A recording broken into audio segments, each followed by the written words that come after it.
questions are now ones that you can participate in as an HR leader. And where we can get to then is places like this, here in a planning scenario, where cost can become a native part of the way that we are thinking about what the future workforce needs to look like.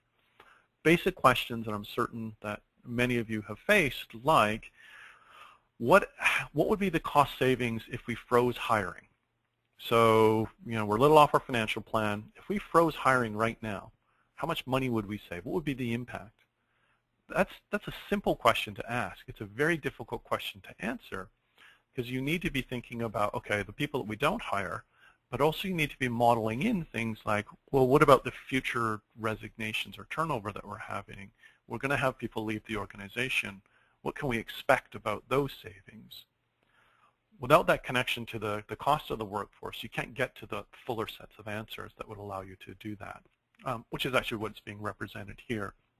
We're seeing cost savings that is modeling in and projecting out based on the idea that we're going to have some natural attrition from the organization, and we can see literal savings here that that might apply from that, as well as that notion of pausing out on the hiring.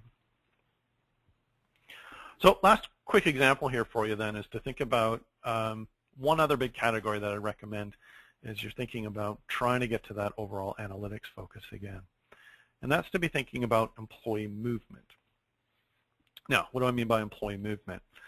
I think intuitively most people would understand the points here around this notion of the real structures, or the real, thinking about the real organization.